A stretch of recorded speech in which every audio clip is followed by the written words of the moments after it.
and keep social distancing as well. And as well, avoid unnecessary travels. And by doing so, we are likely to win the war as scientists around the world dash to try and get a vaccine for this deadly virus. How is the world faring on when it comes to coronavirus? I want to take you to the screen so that we can try and put these, into perspective. Look here. The situation is actually getting worse. The number of infected people has jumped from 1.5 million a week ago to around 2.64 million people in the world. And the deaths are also rising pretty fast. 184,000 people, 280, have actually succumbed to this deadly virus. The beautiful story is the number of recoveries has also gone up. 722,622 people have actually recovered from this disease. And active cases, in mild condition, you would say about 1.7 million people, which is about 97% of all the people who are infected are currently in a mild condition. Serious, or what you would say the critical condition, you would say that about 60,000 people, which is about 3% of those who are infected, are considered to be in critical condition. And the number of closed cases, this is very interesting here. I told you we have about 1 million people whose cases have been closed. 722,000 cases, which is about 80,000, have been discharged from hospital, and 184, unfortunately, have succumbed to this disease. Let's have a look at how countries are faring on. The United States appears to be the epicenter of this virus globally, with about 850,000 cases and about 47,000 deaths so far, and which with about a 22% increase in deaths in the last 1 week. And the number of recoveries also in the US is about 84,000, and active cases stands at 717. Spain is number 2 with about 208,000 cases, 21,000 deaths, and recoveries there are about 85,000 or 86, and so you still have about 100,000 people who are still being impacted by this disease. Let's go to Italy, which is number 3, and the most interesting thing is that in about a week ago, Italy, not actually a week, but a month ago, Italy was the epicenter of the coronavirus because of different strategies, one of them being the lockdown that they imposed, painful as it may to their economy. They have somehow managed to slow down the number of deaths and the number of infections as well, and that's why it's number 3 with 187,000 infections and 25,000 deaths. When it comes to deaths, Italy comes number 2 from the United States. Germany, interesting here, with 150,000 cases, it has reported 5,000 cases of deaths. And Italy is becoming a global model of how to deal with this pandemic. If I can give you a brief history of how they have managed to deal with this, when Italy or when Germany saw what was happening in China sometimes in February, it marshaled all its resources, health resources, from buying new equipment to, creating or building up new hospitals to deal with an upsurge in cases of infection. And that's how they have managed to do things. And of course, they managed to allocate a lot of resources, and they record doctors, who had retired or who were on leave because they were anticipating this pandemic, to batter the global economy. And so that's how they have managed actually to deal with this pandemic at this point. The UK is also another interesting case with 18,000 deaths and 133,000 infections.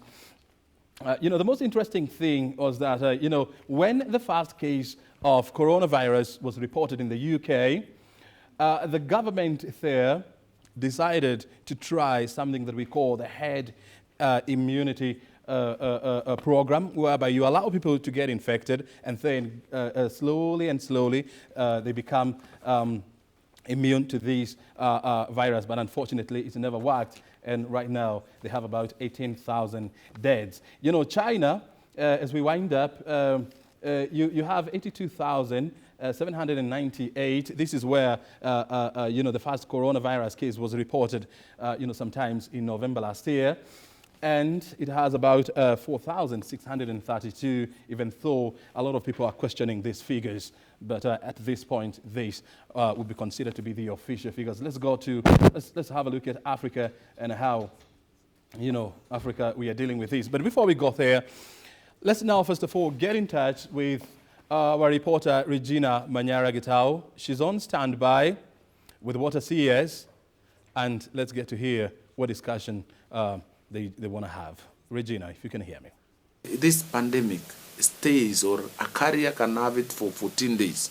This is the most dangerous virus because you could be interacting with somebody who is affected, but you don't know. That's why we are advising you have face masks, you must sanitize, no more hugging, no more shaking hands, no more engagement. We are going through Zoom meetings, web meetings, so we are reducing all that. Now, to address your question on the management of, or how are we going to handle the informal sector, as I've advised you where I said there are 2.9 million formal jobs and 14.5 million jobs in informal sector, meaning the majority of our workers' jobs are in the informal sector. These are in the farming sector. They are also in small and medium enterprises that are equally affected. When we talk of cessation and when we talk of curfews, these are meant to reduce the spread of this virus. And therefore, government has come up with a number of packages.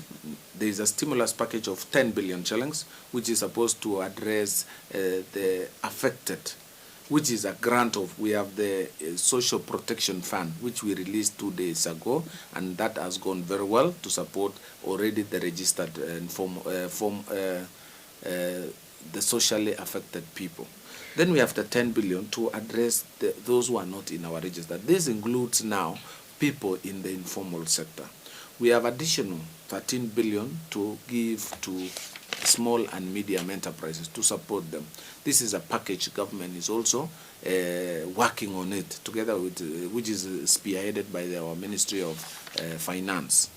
Other than that, earlier, about 2 weeks ago, government came up with about 4 packages. Number one is the turnover tax.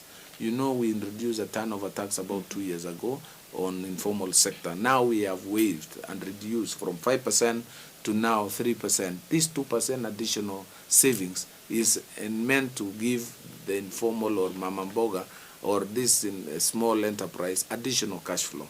We have also said those who are earning 24,000 and below, and we have waived the pay as you earn. We have also reduced the VAT from 16% to 14%.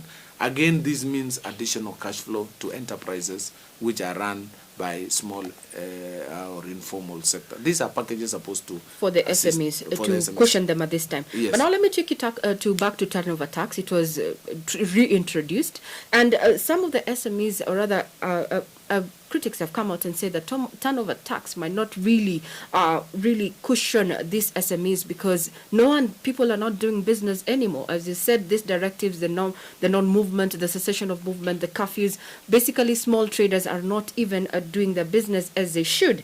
Then the wave of the of payee, this goes to people who are already in formal employment. And the majority already, as you know, in as far as Kenya is concerned, are in the informal sector. VAT to 14%, Kenyans have not yet felt that impact at their pockets. Things are still they're still as expensive as they were. So question is like, when will we feel the overall impact of government incentives and, precautionary measures, to just cushion mwananchi during this time? I know many Kenyans are trying to relate or compare our interventions to other big economies like US and the rest of Europe. Yes, the US Kenyans were actually, when you said stimulus, they're expecting that these monies are going to come to all of them. We saw 150 being given to the United States. In the United States. Yes. Now, we must also look at our economy relative to US economy. Our capacity to manage such an intervention may be limited in terms of, because right now Kenya government utilizes the revenue generated from taxes to address social challenges, including social protection. And as we speak now, what people are asking is social protection. But we are equally losing those waivers and those measures that government took means a reduction in revenue for government. So we are not, maybe in this time we may not be able to intervene in the style and manner that US have done. But what we would want to say is we have in a small way supported or minimized the pain. The turnover tax are meant to cushion those who are doing something and they are filing returns, the registered enterprises who are employing 1, 2, 3 people who could be in informal sector. That now, instead of now paying 5%, you are now asked to pay 3%. We have also this VAT. Every purchase that we make you are meant to pay 16%. Now we have reduced it to 16%. So the real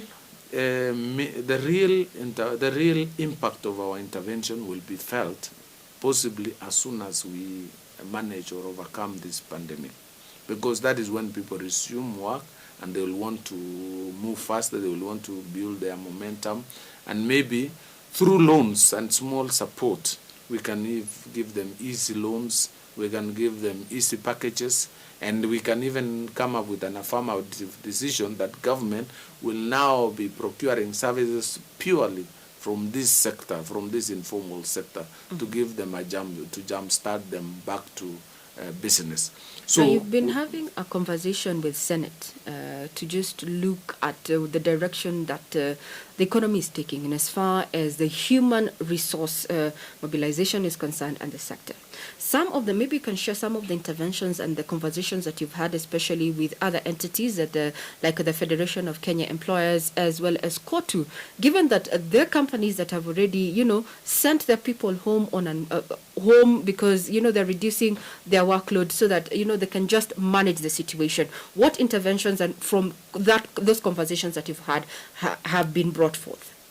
Now, between KOTU and FKE, of course, every unit is pitching for its interest. Workers are saying, don't lay off, don't declare redundancies yet. We are yet to feel the pain. The pain is yet to be, the hardest, the toughest days are yet to be.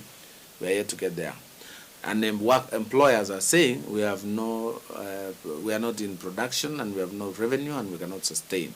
Now, for the measures that we have agreed as a labor ministry is, one, in a normal situation, Ministry of Labor is supposed to enforce, to regulate, and to protect collective bargaining agreements. So we have agreed we are suspending all the collective bargaining agreements that had been finalized or that were in discussion. We have agreed that we are suspending any pay increase that were already registered, and we have also agreed these are all meant to protect employers, because we cannot have employees without employers, so we must balance as a ministry. And these are different times that we are playing a different role. We are playing an arbitrator role where we are listening to both sides of the divide, the tripartite. So other than those, we are also working on creation, like in other jurisdictions, of employment insurance fund, where an employee loses a job, not out of his mistakes or employer's mistake, but because of force majeure cases or epidemics or pandemics like these ones. So we are saying, going forward, this may not help in the current situation, but we need to foresee such a situation in future so that we have a contributory fund where if an employee loses a job because of such circumstances, you have been contributing possibly 200, 300, 500, just the way you contribute your NSSF. When this happens, and the employer also make another equivalent or double.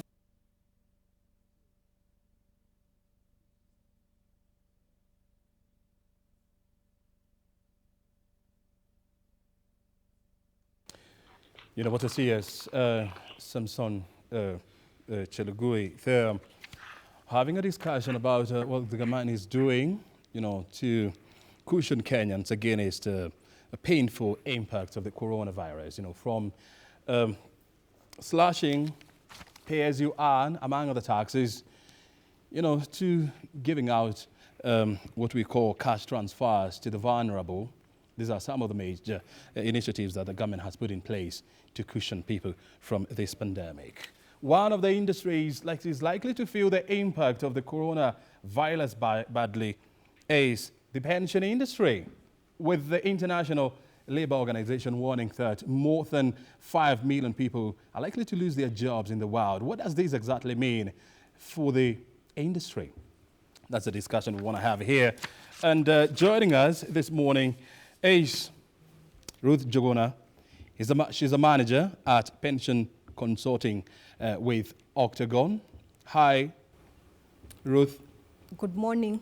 How you doing? Very fine, thank you. Very good. And we also have Angela Okinda. She's the head of Umbrella Funds at Zamara. Hi, Angela. Hi, Brian. How you doing? I'm fine, thank you. Mm-hmm. How you coping with these, you know, stay at home regulations and wash your hands as much as you can and avoid or keep social distancing? Angela. Well, I think it's definitely a unique experience. And if you liken it to retirement, we always tell members that, you know, after having 30 to 40 years of an active working life, when you retire, you go home and you're there from morning to evening. So if you don't have a sound financial plan, you're not psychologically prepared, then retirement ends up becoming very difficult. So I think this is a little bit of a taste of what retirement would be like. And so it will definitely make conversations with members easier because we've just been here for about 2 weeks. Mm-hmm. And already we're all feeling strained. We're all feeling that we're ready to go back to work. So imagine if you had 40 years in retirement and you didn't have a psychological plan. So no. I think it's interesting times for all of us. Mm-hmm. I mean, it's very interesting because, you know, both of you, this is Ruth and Angela, you know, you're in the business of, you know, ensuring that people retire with dignity and, you know, they continue with a comfortable life, you know, even after their work life, you know, has ended. Ruth, from where you see it, I mean, at least now a lot of people, you know, can feel how the life is after retirement, right? Yes, they are. Perhaps to echo the sentiments of my colleague, Angela, is that I look at it as a pilot test to our retirement because most of the times it happens when we are not ready, we don't have sound financial plans, and we are stigmatized. We haven't been able to decipher the fact that at one point we will stop working and we'll face a different future that we were not aware of. Mm-hmm. But just to put things into perspective, why is it that pension is important for all of us? It accounts for 13% of the gross domestic product of the Kenyan economy. Over and above that, it accounts for 1.2 trillion. And most of the government, in terms of local borrowing, comes from pension funds. Yeah. 1 out of every 10 Kenyans, if you engage them properly, is that they are not confident that they'll be able to retire comfortably because of the several needs, financial needs that are competing. And it is imperative that retirement is a long-term strategy, and therefore we need to start at an early age. Financial discipline and awareness is the key to all this. Is the key to all these. Yes. Let's get deep into these. I mean, when you look at the the pension industry in Kenya is estimated to be about 1.2 trillion shillings, worth of funds. And you are expecting a situation whereby massive layoffs are expected in the country. How will this impact your industry, bearing in mind that a lot of people will now come knocking, on your doors asking for their savings? Angela. I think it's fair to say that the pensions industry is already feeling the brunt of the novel coronavirus. And if you look at the assets under management for pension funds for the quarter ended 31st March 2020, already we've seen total asset valuations dip up to 7 to 10%. And we're in a situation where when you look at perhaps performance of equities, which last year was positive already, in quarter one alone up till April, you're seeing that equity markets have dipped by about 25%. And so already, even before we get to the point where employers are considering massive layoffs or retrenchments, pension funds are already feeling the brunt of the coronavirus at this point from an asset valuation and management perspective. Now, I think when we look at layoffs, it's a bit of a challenging time because all employers who want to be a good corporate citizen would like to retain employees on payroll. And employers are now faced with a situation where perhaps to protect the business as a going concern, they may need to look at cost management measures, which may include retrenchments, which would also include perhaps reduction in salaries. And of course, all these things employers have to do by ensuring that they've taken the requisite legal advice. We do expect that in the next 3 to 6 months, that we will see leakage of assets from pension funds. We will see members being paid out benefits. And unfortunately, it is happening at a time when the asset valuations are depressed. And members need to perhaps think about what is the right time to access my pension fund. And is it a good opportunity for me perhaps to wait this storm out, as we usually say, and consider accessing my retirement fund at a later date? Very well, Angela. Ruth, and Angela has actually tried to put things, into perspective. The pension managers or the pension funds, are being hammered by the poor performance of equities in the stocks market. At the Nairobi Securities Exchange, we had also seen a little bit of a slowdown in the real estate industry, of course, coming against the backdrop of a volatile electioneering period here in Kenya. And so this is what we would call a perfect storm, or if you like it, a double whammy, for the pension industry. Tell me this, with coronavirus now coming on board and the issues that were affecting the industry previously, where will these leave the industry? Thank you, Brian. All is not lost. The bad news is that it's short term. Loss of investments, financial sustainability comes into play. And of course, all employers are trying to grapple with how do we protect our employees and also ensure that we are contributing for their retirement. Pension in nature is a long-term investment. So in the short term, we'll be able to see this attrition, reduction in asset valuations, which will perhaps negatively impact.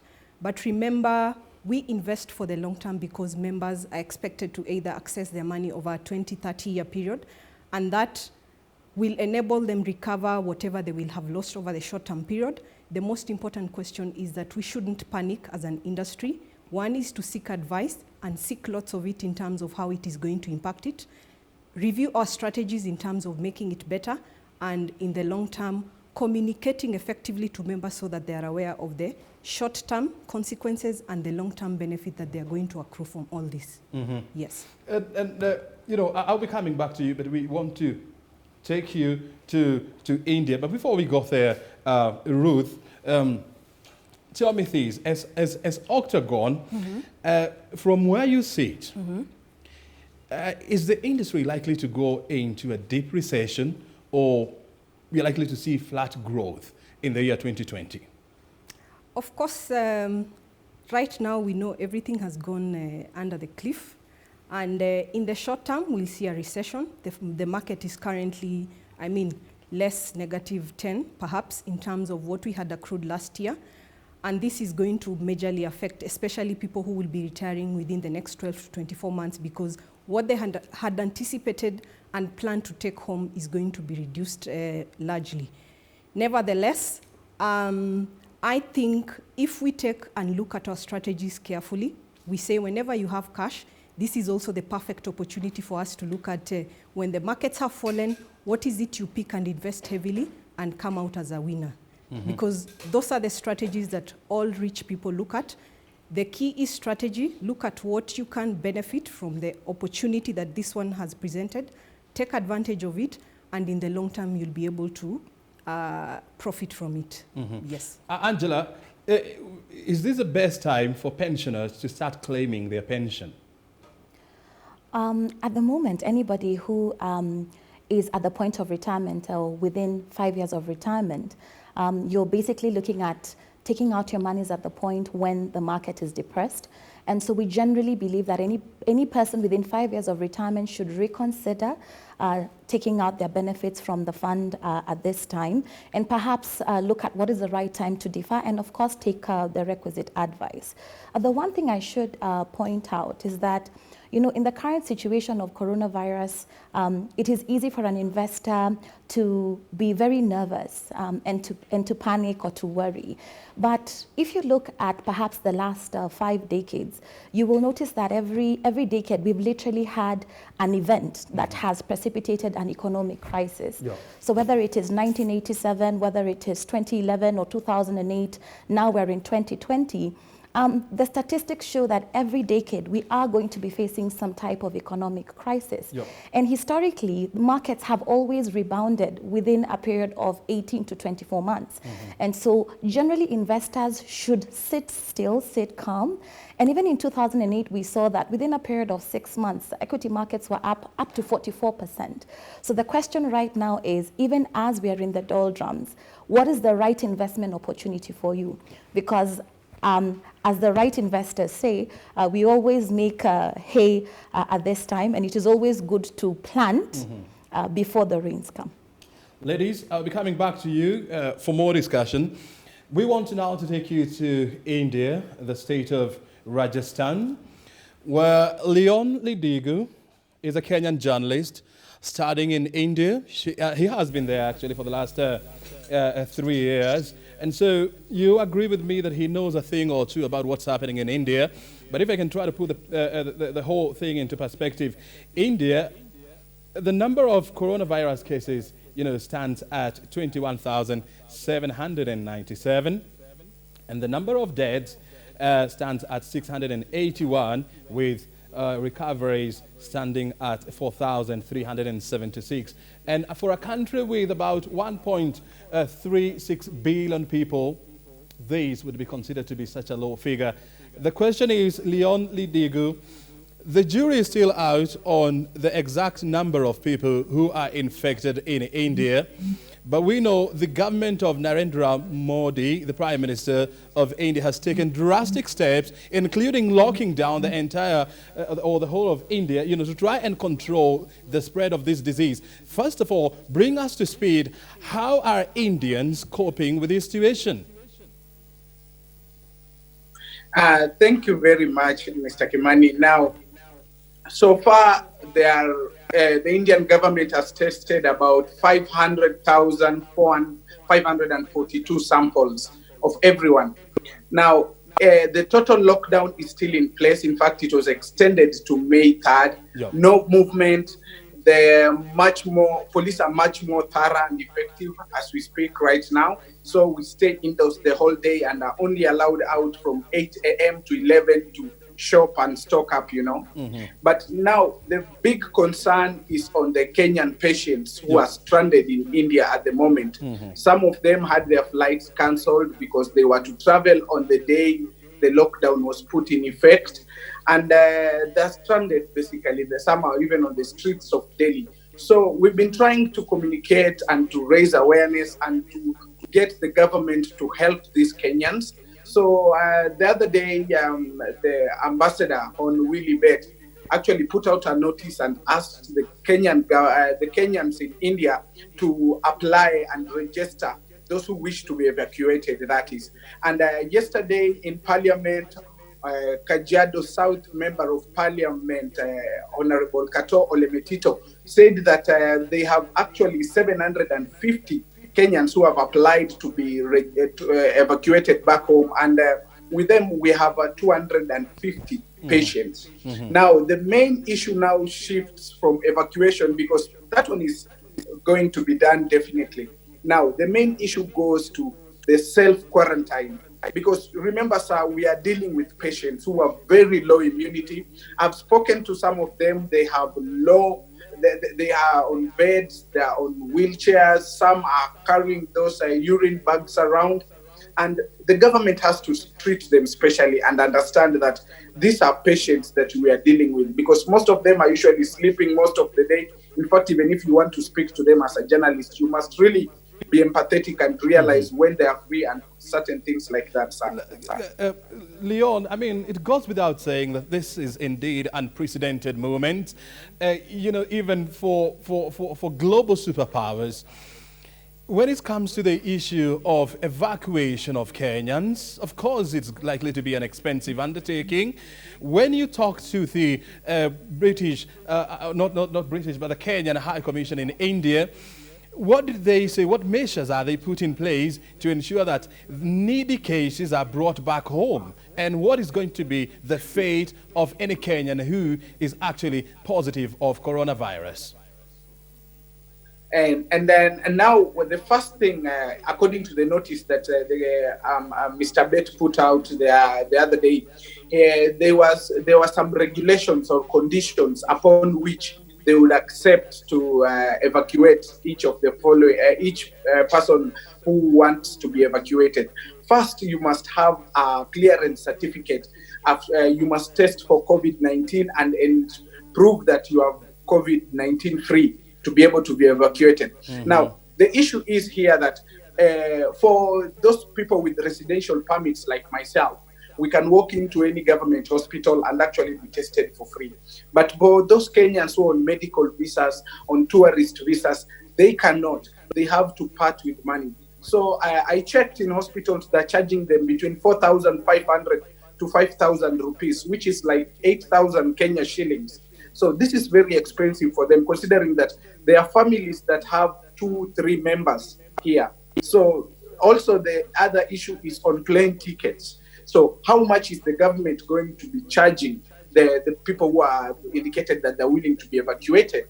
So we're waiting all this information. Last evening, I spoke to Ambassador Bett, and he said that there's another notice that will be up there waiting for official communication and decisions from the Ministry of Foreign Affairs. So once they get the green light, they will be able to put out a notice today and advise us on the plan of action where we are going forward. But I repeat, I kindly wish to appeal to the government to remember that these are patients we are dealing with. They're very vulnerable. Some of them, from where I sit, I feel that the government has all their data by now, all their passport numbers, all their addresses. They know that they can easily be tracked. So why don't we, instead of placing them at KMTC, at Pride Inn and those other quarantine areas, why don't we understand that these are patients who are actually out here on treatment?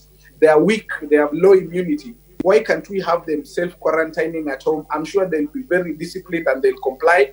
And I think that is the way that we should go moving forward. I mean, it would be foolhardy, for anybody to think that the government is not aware of the plight of these patients.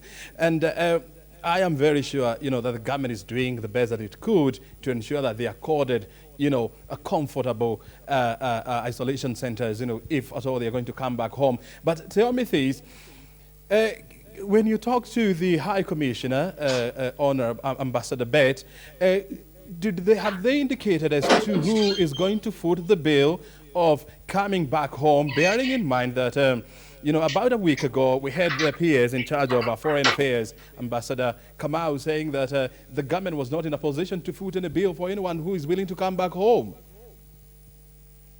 Yes, I remember that. Now, when I talked to Ambassador Bett, he confirmed for me a number of issues. That's number one. In contrast to what Ambassador Kamau had said with regards to dead bodies of Kenyans who are abroad, They actually said they are willing to, and they will be ferrying dead bodies of Kenyans along with those passengers they are going to be evacuating. So that was a sign of goodwill from the government on that. Yeah. Apart from that, on what you're asking, Ambassador Willie Bates said specifically that there's going to be pricing. They were in talks with Kenya Airways on pricing of tickets, which means these patients are going to have to pay. And remember, some of them have depleted their resources. Some of them are even sleeping hungry. I was speaking to a father of a 10-year-old cancer warrior who was telling me he had just taken strong tea and was going to sleep like that. So they have no resources. They are just caught up in a situation. They did not come here for tourism. They did not come here to enjoy, but just to seek better treatment. And this should be a wake-up call to our healthcare systems and those that are in boardrooms that discuss on our healthcare issues and implement policies that surely we can avoid this going forward. And also, sir, another challenge, India is big. The state of Rajasthan itself is actually almost as big as the entire country of Kenya. So the embassy is facing a logistical problem in terms of these patients are widely spread around India in various hospitals. So how do they get all of them to New Delhi? So with the current situation that is a lockdown with all roads closed and all things like that. Yeah. So what we are proposing, even as Kenyans who are here, was that they have a shuttle domestic flight that can move from different states, collecting people and taking them to, and then some of these patients cannot travel on road in long hours with those urine bags and certain conditions. Remembering, you can see even I'm sweating. The temperatures in India are very high. It's summer. So all these factors considered and looking at the fact that we are actually evacuating patients apart from other Kenyans, we need to be very sympathetic and understand that these are human beings who are just seeking treatment. But one thing I want to assure is that the government is looking for a formula whereby they are going to make sure that everyone who wants to be evacuated pays for those tickets. So that is why we are just waiting for the official communication, which is supposed to come out today. Then we know the way forward. Very well. Leon, we'll keep in touch with you as we find out how the situation in the ground is on the ground. And keep a good company of Kenyans there. Tell them that things will get better after the storm is over. We'll be linking up with you later on so that you can give us more updates on what's happening there back in India. Otherwise, keep yourself comfortable, wash your hands. Thank you, sir. And stay safe. Yes. All the best and good luck to all the Kenyans back there in India. Well, thank Leon you so much. Ndigu is a Kenyan journalist based in the state of Rajasthan in India. They're updating us on the situation on the ground here in Kenya. We want to take you to Magereza House, which is the headquarters of the Kenya Prison Services, where Interior Cabinet Secretary Fred Matiang'i is flagging off equipment to be given to the prison services. Let's first of all listen in. Care with the rest of the population. I therefore want to thank all of you. I want to thank ICRC. I want to thank the Kenya Red Cross, Dr. Asha. We have collaborated on this and many other activities. And as you have said, it is true that even in other state departments within our ministry, the Kenya Red Cross has remained one of our strong partners as we provide service and alleviate the challenges of our people. We will continue to partner and we will continue to work together in the service of our great country and most importantly in the service of humanity. I cannot thank you enough for your sense of duty and your sense of commitment to service, and we want to promise that we will be worthwhile partners by making very good use of the resources that you have donated and contributed to us. Having said that, I think there's an issue I need to point out since I have this opportunity. I want to point out to all our suppliers that the Treasury has now made available the entirety of the resources for bending bills. Our team, led by our Principal Secretary and Commissioner General, are now putting in place the framework of paying you. So we will begin that exercise shortly to clear up the last batch of our pending bills, which have taken time because all of them were historical pending bills. In other words, bills that were incurred 2-3 years ago. First, when none of us was in this department. Second, because issues had been raised about them by some of our accountability institutions in government, and it was necessary that they be answered. But I want to say this publicly, because we have addressed this issue before, and I am very grateful to our Principal Secretary, our Commissioner General, and our directors, because the new system that we have had in place for the last 2 years has served us well. And I am proud to say that in the last 2 years, actually, we didn't have 1 shilling pending payment in our services. And PS, I want to promise these people, and everyone who's listening to me, Mr. Ogala, we are not going to deal with anything called pending bills in our lives. Once we pay this, we will have cleared everything, and we will stick with the strict systems of accountability that are approved by government, and people will do procurement and they will be paid according to the rules and the laws that we have in place. There are those systems that we have agreed we are going to put in place, PS, like every beginning of the financial year having a very brief meeting with our suppliers, so that everyone knows what government accountability systems require. So you don't give us excuses when you want to be paid and you tell us stories when the paperwork is not in order. We have to be accountable to the people of Kenya whose resources we are using to run the Kenya Prison Service. So this is the last time, I believe, in the life of the Kenya Prison Service, the last time ever we are going to have anything to do with pending bills. Once we pay this 13 billion or so that was, 6 billion, sorry, or so that was owing, that will be it in terms of, anything pending or owed to anybody. We will now resume and continue the way we have operated the last 2 years, where we come to the financial year, end of the financial year, we close the books, everyone is paid, and everyone is happy and goes away for the service that they have delivered. We want to be a modern, responsible institution of government because our president has insisted, and that's the right thing to do, that we must manage clean government, where we offer services, we use the resources that have been entrusted to us to serve our people and do so in a transparent and accountable manner. So we will never again have to deal with these kinds of things as we go forward. Now, I would like us to put all our energy, PS and Commissioner, to working with these wonderful people of ICRC and Kenya Red Cross and all our partners to making sure that our prison service is the cleanest in the world, that it has got all the sanitation facilities that we require, that we feed our inmates, because every morning and every evening when we have our calls, usually with the Commissioner General and the PS, these are the things that concern us, that we have built up our health capability to attend to the health and hygiene of our inmates, that now we address very important issues like the rights of our inmates and how we look after them and what facilities we provide them.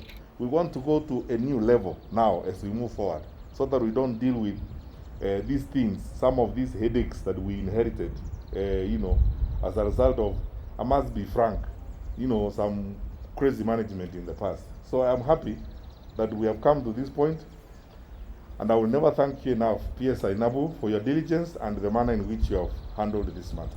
Commissioner, I am grateful. Now we have everyone we need in place. Let's go forth and deliver service to our people with pride, with commitment and confidence, because that is what the Lord has given us an opportunity to do.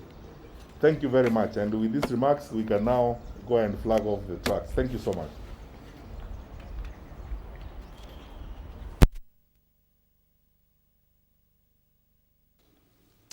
Well, that is Interior CS Fred Matiang'i. They're flagging off some equipment which include plumbing and masonry for the prison services, he has actually said that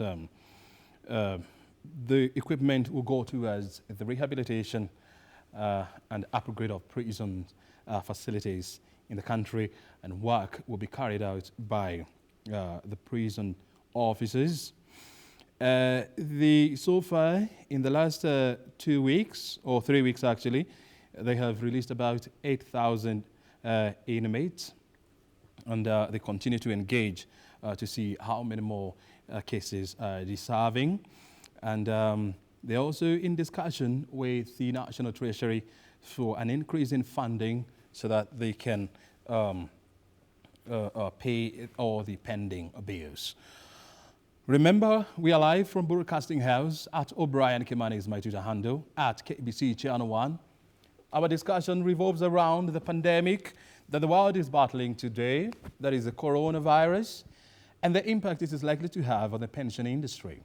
Joining us tonight, actually this morning, two ladies who are well versed with matters pension. Ruth Jogona is a manager at pension consulting at Octagon. Hey, Ruth. Yes. You look a little bit cold. Yes, it's a bit cold today morning, but I think COVID is making it worse. But it's not cold here in the studio, right? Yes. And we have Angela Okinda. She's the head of umbrella funds at Zamara. Hey, Angela. Hi, Brian. How are you? Very good. Well, it may be cold out there, and of course we are battling the coronavirus, but that doesn't give us the leeway to look cold at all, right? No, it doesn't. It doesn't. Yeah. And I'm sure after this, you'll be likely to enjoy a cup of hot coffee. Yes. Yeah. So, we were discussing about, people who are likely to lose their jobs at this time, because surely a number of people, unfortunately, will lose their jobs. And Angela, I had asked you, when you're talking to, clients, would you advise anyone to come for their pension at a time when the global markets are in chaos? That's a very good question. And I think I'll answer it in two ways. As we had said earlier, the current asset valuations for pension funds are depressed. And as a result, you're seeing a situation where the total values of pension assets is lower than perhaps it would have been at the beginning of the year. And so speaking off the top of mind, it would be easy to say, don't come for your money, wait until the recovery happens, and you will be able to access your money at fair value or with some gain. However, there is an issue of context. If you look at our current economy, the current workers that we have, currently a lot of workers have a lot of pressure on disposable income. Yeah. And on an ongoing basis, you'll find a situation where it is not realistically possible for an individual to say that they have 6 months worth of pay for an emergency fund, as would be advised by any prudent financial advisor. And so the question would be, can I leave my money in the retirement fund when I don't have money to buy food today? And as they say in James Bond, members are actually asking, can I live so that I can die another day? And this is really the balance that members need to say, okay, so how much can I access? It is not possible to tell a member who cannot be able perhaps to feed their family or pay for medical care to leave their money in the pension fund in the event that they have qualified for pensions. But we do tell them that perhaps they need to relook at their financial situation, see where you can cut down expenses, see where you can negotiate with your landlord. Perhaps they can give you a delay in payment of rent, see how you can cut down on some of your recurrent expenditure. Perhaps, if you're in a home where you've been eating a certain type of regime, is there a smart way in which you can scale down your expenses such that you can stretch the value of the shilling every day? And so currently the problem we have right now is one of competing interests. The current needs of members coupled with a low level of savings vis-a-vis possible cash that they can easily get out of the retirement fund. When you look at the growth of the pension industry, from the year 2006 to around 2019, you will notice that there has been about a 20% growth in terms of pension numbers. And currently, as we stand, we have about 3.2 million Kenyans, enrolled or registered in different pension schemes. And Ruth, I want to hear from you. Are we likely to see growth of pension numbers this year? Are we likely to see some sort of tanked or some flat growth? That's a relative question because, like you've clearly observed, that the pension industry has grown from, in fact, it was 200 billion in 2006 to roughly right now at 1.2 trillion. Pension is a long-term, and I keep insisting it's a long-term investment. So we don't look at it from a now and the events that are happening between the 5-year, 10-year perspective. We look at it from a 30-year perspective. But that notwithstanding, this year we probably will have a flat growth, considering most employers will cut down in terms of employees and will be having massive exits and excess of funds. But over the long term, say for the next 5-10 years, because of financial literacy and what the regulator is currently doing in terms of their new strategic perspective in including the informal sector, communication to members, we are likely to see the numbers grow, and also perhaps the National Social Security Fund. If the new act at any point in time comes to play, then the numbers will grow. The most important thing is continuous education. The challenge we have in Kenya, or rather in Africa, is lack of financial literacy, and it starts from us. Personal responsibility, me and you trying to communicate to people to spend wisely, to save what they can, and that will largely answer what Angela has just described in terms of us managing our liquidity concerns. Yes, I know the reality on the ground is different, but if we can start that at a small scale, on a daily basis, and over the long term, we'll be able to achieve that agenda. I am very certain of that. Yes. And still, while still at it, we have seen, pension schemes going for the for the informal sector and trying to recruit as many members as possible. And now with most businesses, likely to face permanent closure, and some of them, likely to go, into some serious recession. How will this impact the informal sector or people in the informal sector who are planning to enroll for pension schemes? Well, I think when you look at the informal sector currently accounts for 80% of workers in Kenya, and Kenya being an entrepreneurial economy has definitely already felt the impact of perhaps that bit, the entrepreneurial or the jua kali sector, not being able to go to work on a daily basis.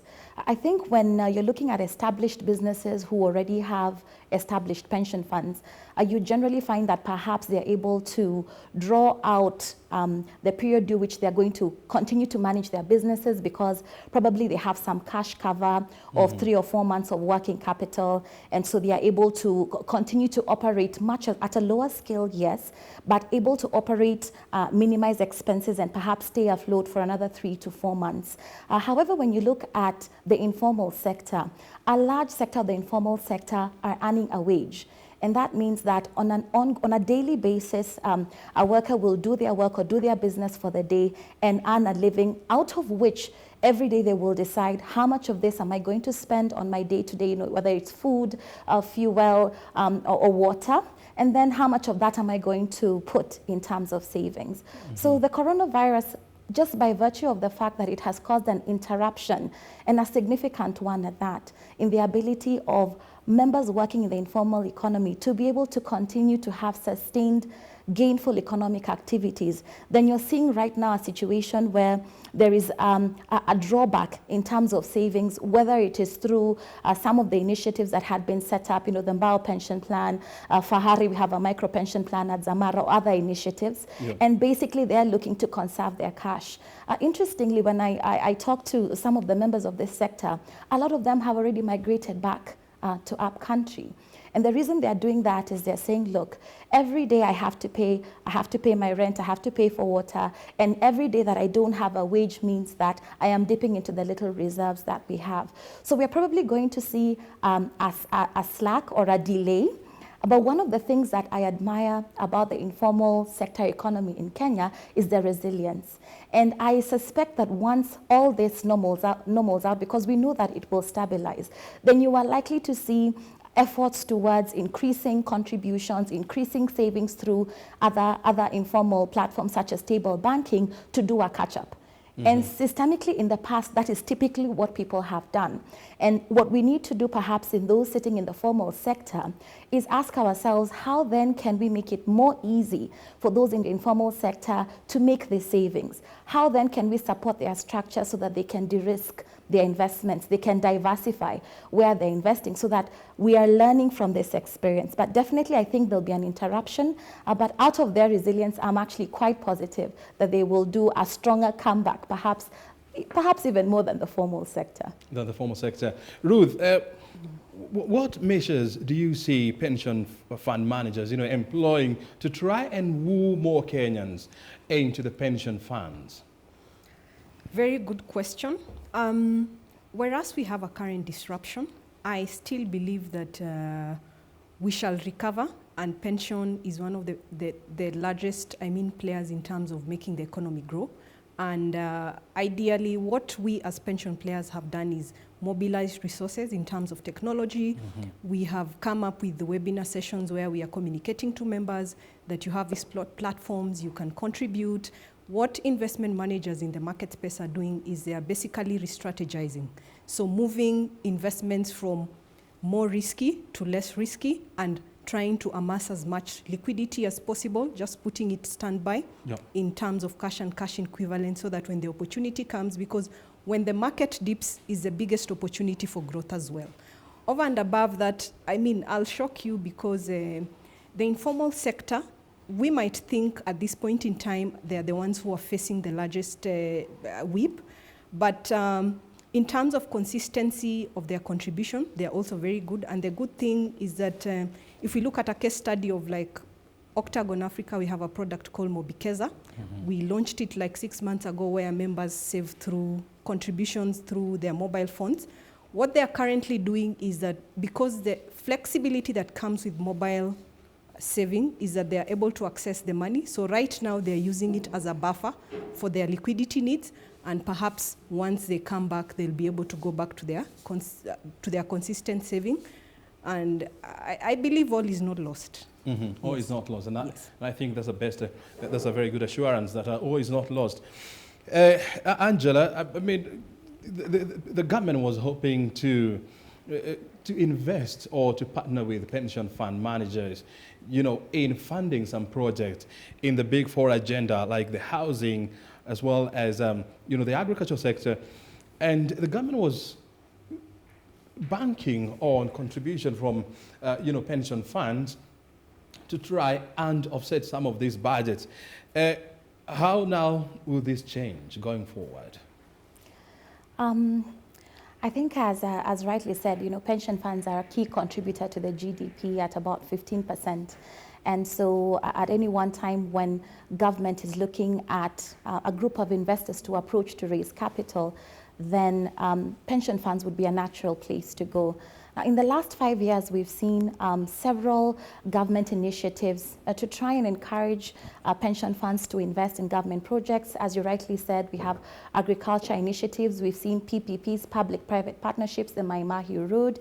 And so far, we have seen that the take-up by pension funds has not been perhaps as quick as would be expected.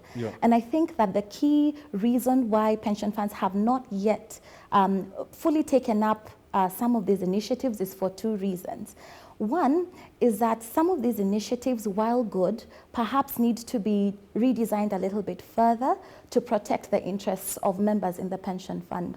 I'll give you an example. When you're a trustee and you're managing a fund on behalf of other persons, then you have to be sure that their interests are protected at all times.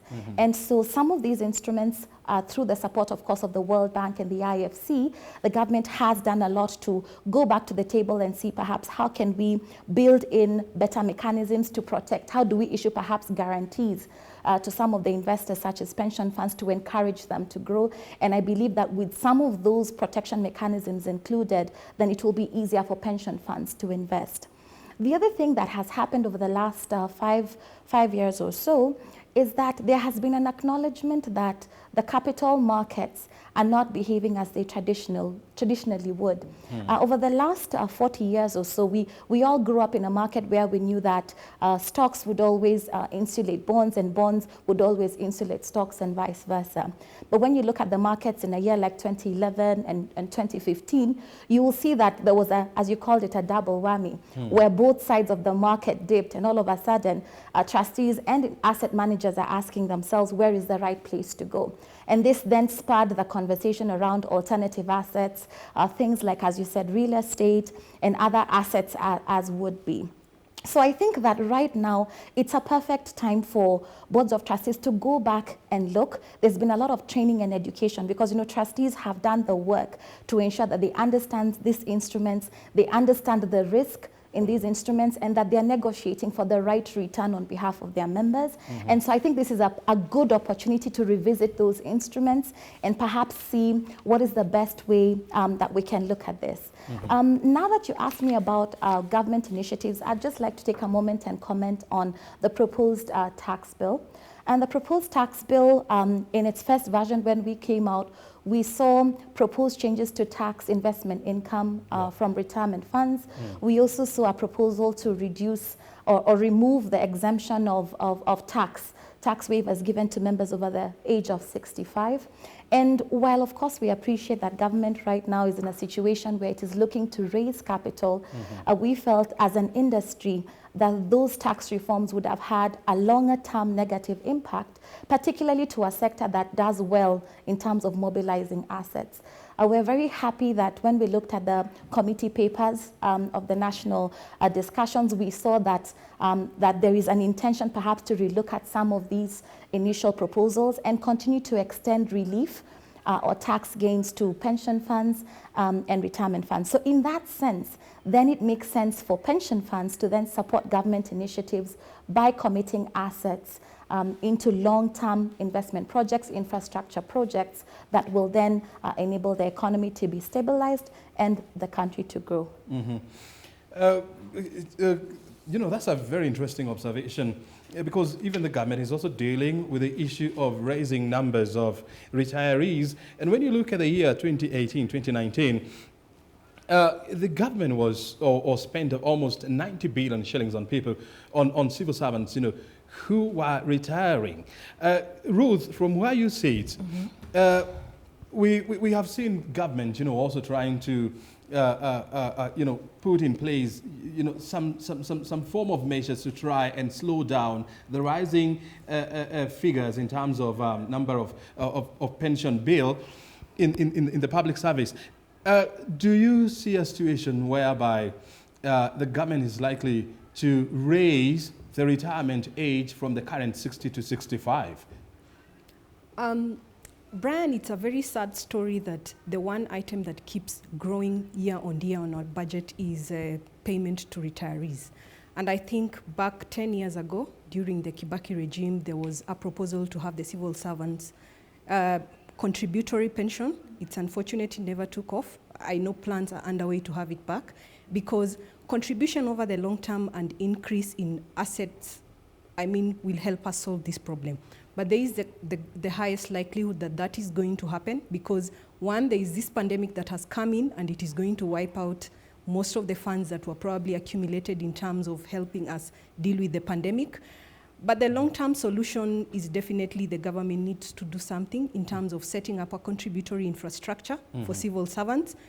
Let them contribute, and when each one brings into the pot, we'll have a bigger pot that will be able to help us eliminate the problem once and for all. Because the issue of cash transfers, remember, goes back to our budget. And where does that money come from? It basically is the tax payments that workers put in terms of development that we have to chip in and start helping our old age. And even back at our homes, we need to support our families or our parents because the kitty that has been put by the government is still not sufficient. So there is an urgent need for a longer term solution, or else we'll keep having the same challenge over and over while we decry in terms of the poverty levels in Kenya, especially for the old age. Yes. You know, I'll be coming back to you because, you know, you have touched on the issue of contributory scheme, you know, and the National Treasury has been planning to implement this kind of a scheme, you know, for more than 10 years now. We'll be coming back to try and see how that is likely to pan out, you know, going forward. But now we want to take you to Mbagathi Hospital, where the Ministry of Health is receiving health equipment from the Ministry of from the Ministry of Forest and Natural Resources. Well, thank you so much, O'Brien. I'm coming to you live from here in Mbagathi Hospital. Well, a few minutes ago, the Ministry of Environment and Forestry handed over some equipment for waste management to the Ministry of Health. And I'm here with Bwana PS, who will tell us more about what has transpired today and what these waste management equipments mean for this hospital. Yes, Bwana PS. Thank you very much. My name is Chris Kipto. I'm the PS for the Ministry of Environment and Forestry. And we are here today to hand over some equipment, which I'm going to explain shortly. But before that, I would like to say that Kenya is a member of the multilateral agreements, environmental agreements. One of them is the Stockholm Convention. And we are implementing that agreement and that convention. So under that convention, we have funding from the Global Environmental Facility, the GEF, to the tune of 450 million shillings. And that funding is coming through UNDP, represented here by Walid Badawi. One of the components of that funding is on chemical and waste management, which is a project that we are partnering with the Ministry of Health. And so today we are here to hand over some of the equipments under that project. And there are quite a number of equipments we are handing over today under what we call the UPOPS project, which is unintentionally produced organic pollutants. And we are handing over red beans, yellow beans, which are here, you will see, black beans, and issues like safety boxes, weighing scales, protective eye gear, heavy-duty gloves, face masks and respirators, and quite a number of other equipment which are here, which are going to be shown to you. Before us here is the CEO for the Mbagathi Hospital, Dr. Karani, and the chairman is also here. And we just want to use this opportunity to say that we have brought this here because it's a very important time in the history of Kenya and the rest of the world when we are facing a serious pandemic, which is the COVID-19. And from our ministry, we really thank the government, led by His Excellency the President, and the Ministry of Health for the work they have done to ensure that we contain the spread of this pandemic. I say kudos to them. But as a ministry also, we see that there is a problem that is likely to be increasing, especially with the new requirement that now it is a must that everyone puts on a mask and even gloves. So imagine 40 million Kenyans every day having to put on masks like I am doing, and this is a single mask, a mask that I use it once a day. So I have to dispose this every day, and all of us have to do this. It is likely to become a serious problem if we don't manage this, because this is considered as hazardous, especially for some of us who may already be infected with the COVID. And then you remove this mask and throw it in a way that is not proper. So our ministry has issued regulations through NEMA. And those guidelines have been given to the Director of Public Health, and also the Ministry of Health has issued protocols on other guidelines on how to manage waste. So I think it is not now that there are no regulations or guidelines. The important thing is to make sure that those guidelines are followed to the letter. And I think what is important is public awareness, because all of us, whether we are at home, whether we are in the offices, in hospitals, we must make sure that we manage the waste and properly dispose. And we have to cover it in protective device, which is leak-proof, so that it doesn't leak in any way as you dispose. So the experts who are here are probably going to tell you how they are going to do it. But for us as a ministry, we want to tell Kenyans we are going to be on surveillance, very serious surveillance on anyone who flouts those regulations, because waste management is very key. And the broader issue of waste management has also been addressed by our ministry. We have already produced a policy on waste management. We have done a study, and we have seen that Kenya produces about 22,000 tons of waste every day. And in a county like Nairobi, we produce about 3,000 tons of waste every day. And a lot of it goes directly from the houses or wherever, or the markets, to the dump sites. And you know Dandora how it is. We're saying we want to change that, because we call it linear model, where you just use and then the waste goes straight for dumping. We want to change it to what is called circular model, which requires that we segregate waste at source, what is organic, what is recyclable, and what cannot be recycled, which must therefore be taken to a landfill for safe disposal. So under this new policy, about 60% of the waste has been categorized as organic, which means that that organic waste can be turned into fertilizer and some other uses. So we are working with the Ministry of Industry, Trade and Industry, to make sure that we get companies that then invest in this area of waste management. There is good opportunity for business, and yesterday I met 3 companies that are already in this sector, in this area of waste management. We are going to work with the county governments to see if we can pilot some of this so that we begin to implement the waste management. Already we have an action plan for Nairobi on waste management. And then on the other 30% to 35% of waste which is recyclable, we are also working with companies that can recycle, so that at the end of the day, we don't dispose all the waste straight to the dump site. We make sure we make use of it, all that. So our ministry has already done that policy. It's going to cabinet together with a bill. So we expect cabinet to pass this very soon, and we are also submitting with the action plan, with Nairobi being specific county that we have taken on board. And we expect Parliament also to fast-track this bill so that it is quickly passed, and then we implement.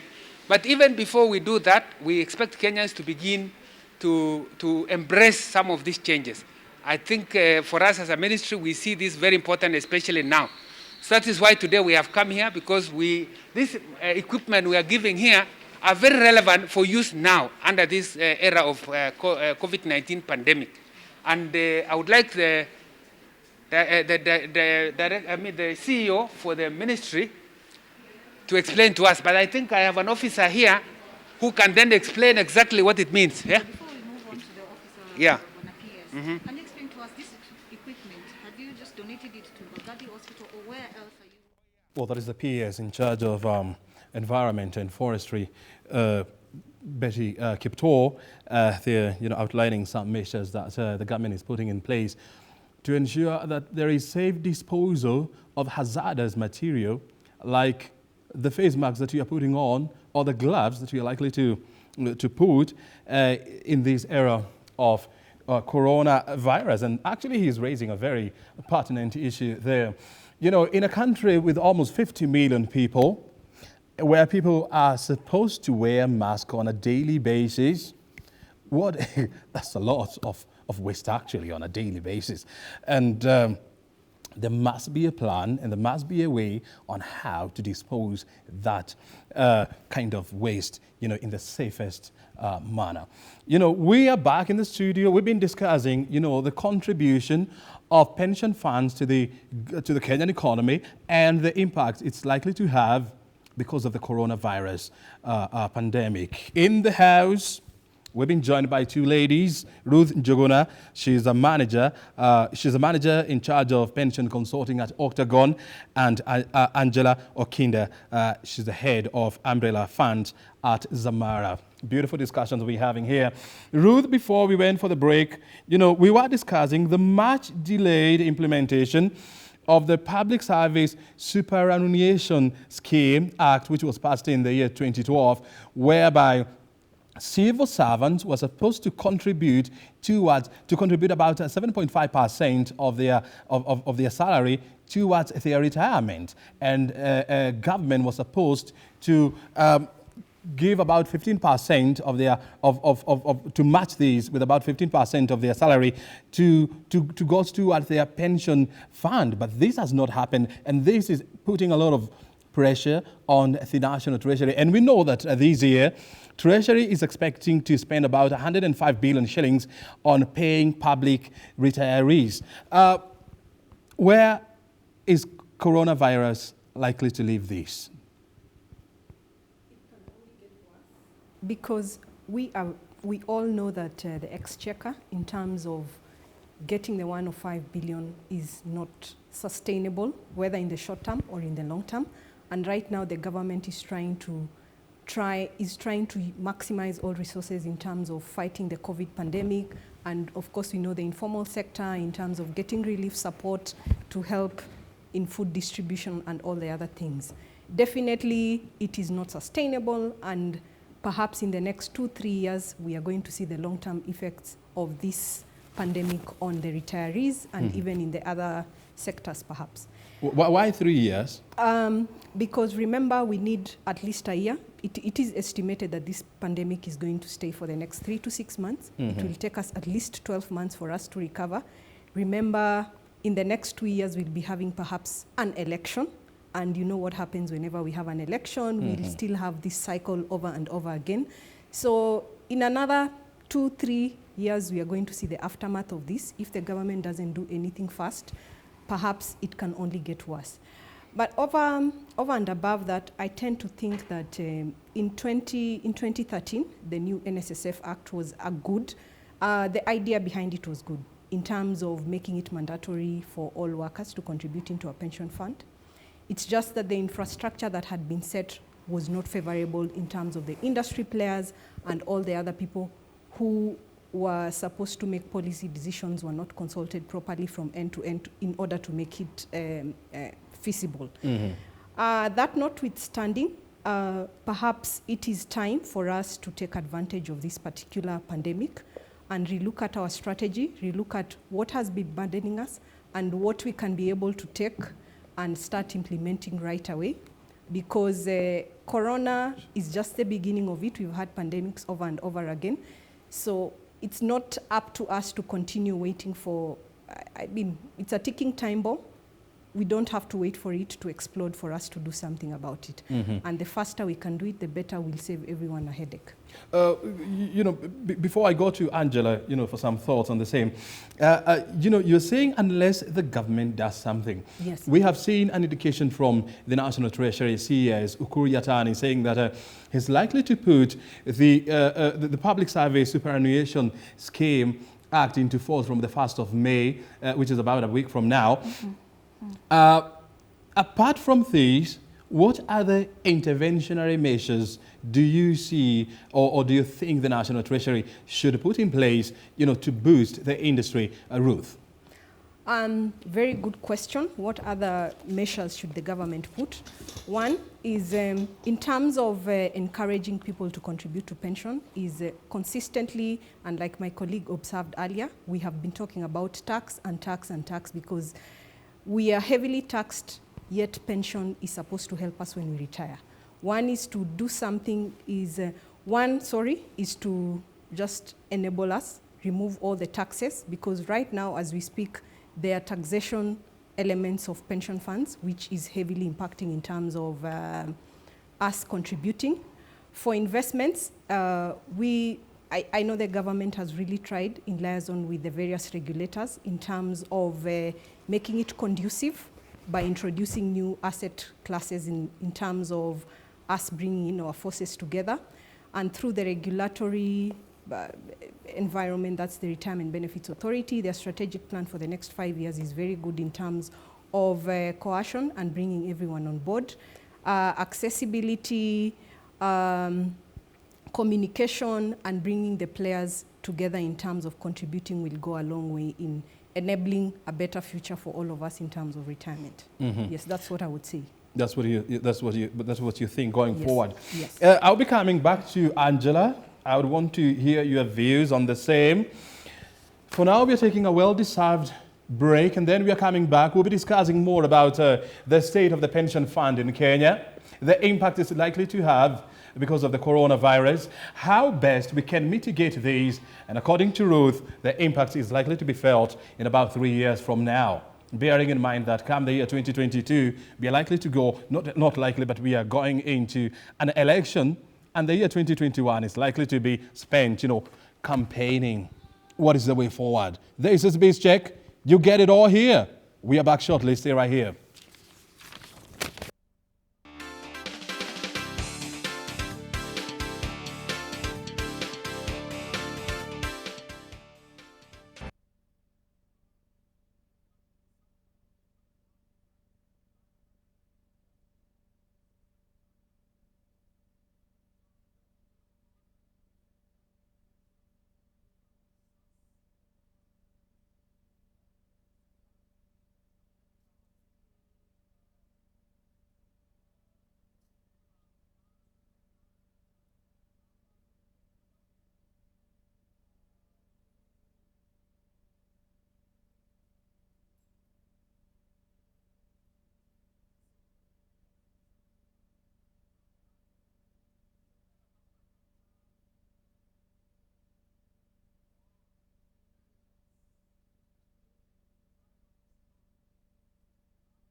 But welcome back. We are watching Biz Check. As I told you, we are live, we are on air, and of course online. At O'Brien Kimani is my Twitter handle, at KBC Channel 1. We continue with our discussion here. And this morning, we're discussing the impact of coronavirus on the pension fund or pension schemes here in Kenya. The industry is valued at about 1.3 trillion Kenya shillings. That's a huge investment there. And as you know, millions of people are likely to lose their jobs because of scaled back business and because of harsh economic environment. And so this is likely to hit pension fund managers very hard. We were discussing various measures that have been lying and coming from the National Treasury. They were supposed to put into place the much delayed Public Service Superannuation Act, whereby public servants or state officers are supposed to contribute towards their pension funds. And the CS in charge of National Treasury, Ukur Yatani, had indicated that this act was likely to come into force from the 1st of May. Then coronavirus happened.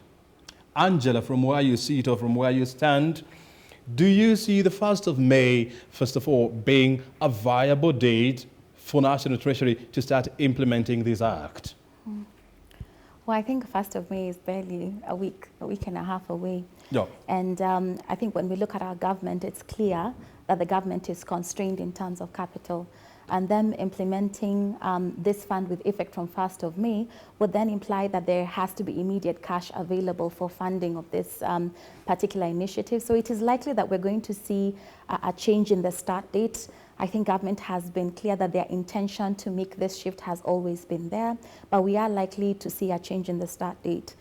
If I can make an additional comment on the public service pension scheme. As you well know, it's taken a long time to create this liability. The liability was not created overnight. It's been created over decades. And as a result, it's not going to take 1 year to extinguish it from the books.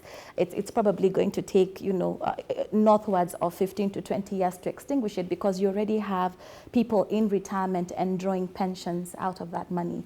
So just out of management of member expectations, I think it's important to say that we're going to see a decay, a reduction of this liability, but it is going to take a period of time. And this reduction will happen in 2 ways. One, by ensuring that no more new members are joining the old scheme, and as such contributing to the pay-as-you-go, but also on an ongoing basis, the government being innovative in ways in which it will fund that decaying liability. So we are likely to see this situation to persist for a period of time. But in the end, because the intention is to resolve it and the right decisions have been made, I think it's more a question of what is the right time to make that implementation. Yeah. Let's first of all put a freeze on this discussion at this point, because we want to take you to the Kenya Railways grounds, where health workers, they are discussing their welfare during this era of coronavirus pandemic. Let's hear from them. They have been on the front line, and we want to hear what are they saying, and then we'll come back with this discussion. Let's first of all listen in.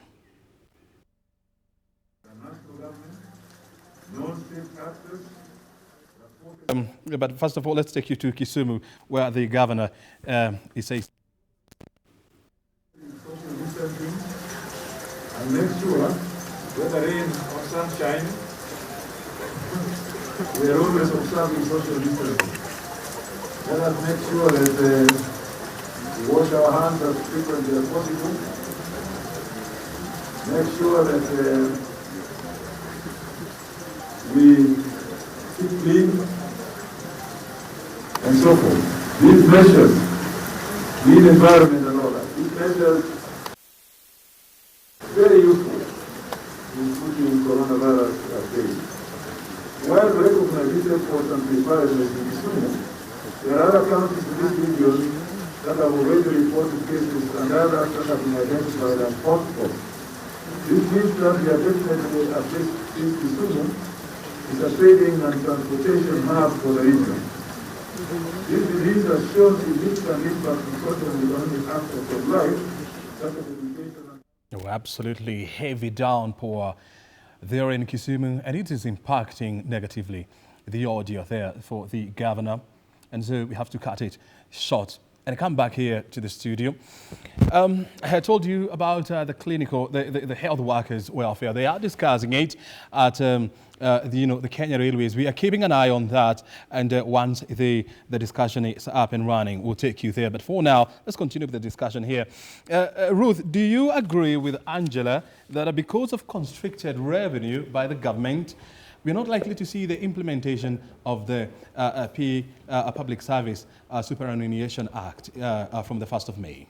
Yes, I completely agree with Angela, because when we are looking at pension and in terms of infrastructure, especially for like a civil service pension scheme, There are normally 4 tenets that they need to look at. One is affordability, adequacy, sustainability, and of course the capacity for them to be able to discharge that obligation.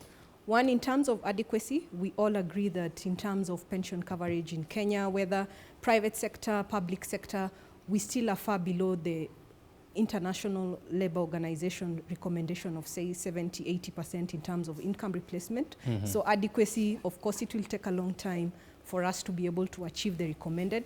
In terms of affordability, right now, our key focus is not on pension. We definitely are focusing in terms of how we'll be able to fight the pandemic and how we'll be able to recover from, in terms of the economy for 2021 and all the other burdens that come towards the government and the National Treasury.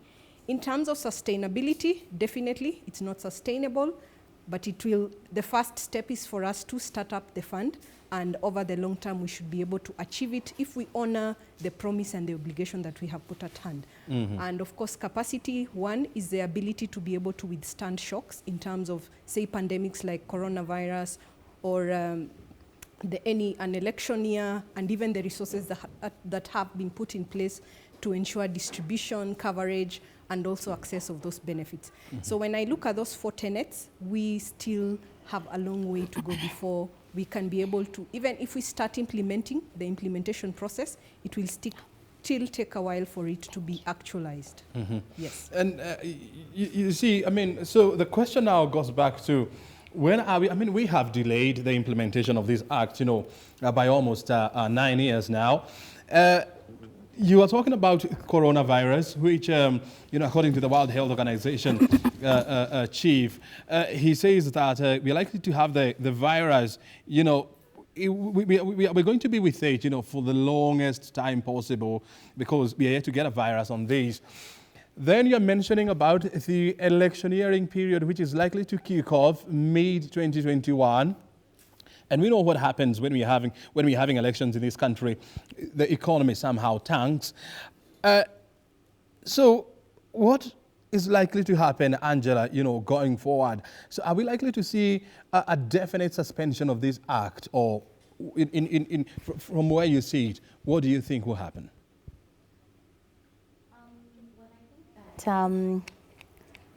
It's a big change. I think moving from a pay-as-you-go or defined benefit scheme for civil servants who, as you well know, are a large component of our workforce, to moving towards defined contribution, that's a very big step. And at any one point when you're seeking to make a step that touches not only on funding obligations of the sponsor, which would be the government, but also touches on the take-home of employees, then definitely that takes a long time to implement. I think from where I sit, I definitely think that there will be a delay. However, I think that if you look at the long-term health of the country and you look at the long-term obligations, it is clear that the current level of obligation on the public sector scheme is not sustainable. And as such, it wouldn't be something that a prudent manager of the exchequer would keep on his bill for a long time. So I suspect that there will be a delay, but I do not think that it will be completely taken off the table. I think the question will be how fast can we get back to normalcy, so that some of these items which were key before coronavirus, but now perhaps may have moved from a priority perspective to the second layer as opposed to first layer, can then be brought back to the fore in terms of a long-term impact to the economy.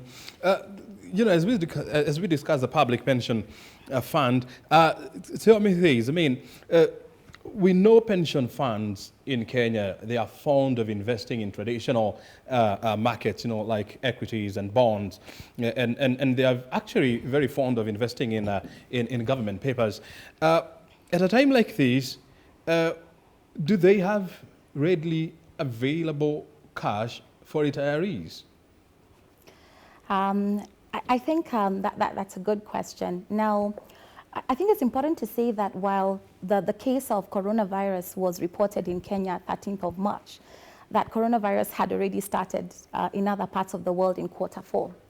And from where we sit, a lot of prudent investment managers had already started repositioning their portfolios and putting a larger portion of cash or monies that they have in cash and near cash options such as deposits to enable them be agile at a time like this when it is expected that with a contraction in the economy. And as we notice, we see that some sectors of the economy or some industries such as hoteliering and perhaps non-food retail seem to be immediately impacted, perhaps more than others. That definitely, I personally saw a lot of the investment managers and a lot of boards of trustees who felt that they were already experiencing the effect of coronavirus, strategizing around building cash reserves. So at this point, I would believe that any retirement fund which typically would have less than 3% of their assets sitting in cash and near cash would probably have raised that to a number between 5 and 10%. And this would enable you to quickly respond to the event that you had high liquidity needs. However, if a situation was to occur that there was a large payout required, then there is a window that the trustees and the sponsor can negotiate with a particular member and say, look, we need to go through a process of liquidation. We do not want to do a fire sale because then it means that we're going to lock in a loss. Can you give us a little bit more time so that we ensure that we pay you a decent benefit? So from a prudent perspective, I think most pension funds, already we saw it coming. We might not have known that 13th of March, and coincidentally it was on a Friday. So we didn't know that Friday the 13th was going to be the day that it landed. But I think we had a sense that it was coming. And a lot of preparation has already been done in that regard to prepare for that. Now, in the event that a retirement fund could have investments, significant investments sitting in non-liquid asset classes, you could have a high exposure to real estate, you could have exposure to private equity, which by nature is non-liquid, then I think that perhaps might be the difficult, because if I can't liquidate, I can't pay you. So for those schemes whose asset allocation perhaps might not be in line with the RBA guidelines, there definitely would be a much more difficult conversation in terms of how to provide for liquidity. You're bringing a very interesting discussion here. Ruth, from where you sit, Angela is bringing this discussion that has been there, for the longest time possible, that Kenyan pension fund managers, are considered to be risk averse. They prefer to invest in traditional sectors like bonds and bills and the real estate industry. Do you think their fears have been vindicated this time around? To be honest, they are a bit of risk averse, but perhaps it's not from a professional perspective, but it's a Kenyan culture perhaps, because we as members as well, we normally become very hazy when we hear that a fund manager is going to invest money in an asset class that we are not aware. All of us, change management is always an issue. We have to see, we have to feel, we have to realize the impact of that new change for us to be able to embrace it. That notwithstanding, over and above that, there are investment limits that either guide in terms of where investment managers have to put their money, or there are also investment policy, or rather policy that guide in terms of what pension funds should invest in. And you find that the reason why they prefer putting money in government bonds is because they're risk-free assets and there is guarantee of getting that income. In the recent past, we have seen the Capital Markets Authority and all the other regulatory parties trying to bring in new asset classes just to help widen the horizon in terms of where we can put money. However, we still have a bit of resistance, even from Board of Trustees. And in my perspective, I think the issue is more of awareness on the implications, because they do not understand what these other asset classes are, what is the impact, and because they hold money on behalf of others, they need to be very careful where their interests are and ensure that the ultimate beneficiary doesn't lose in the process. And what we as industry players are doing together with the Retirement Benefits Authority is we have seen, especially the fund managers, bring in alternative investment forums where they educate the board